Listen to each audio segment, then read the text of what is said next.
Bugun bolalarda ko'p uchraydigan tug'ma patologiyalardan biri gidronefroz haqida gaplashamiz. Gidronefroz bu buyrak jomdan siydik nayiga o'tayotgan qismning torayishidir.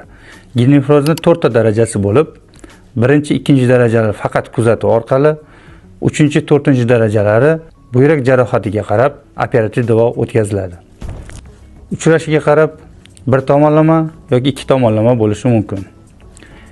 Bugungi kunda gidronefroz kasalligini erta tashxislab, erta davolash o'tkazilsa, asoratsiz kechadi.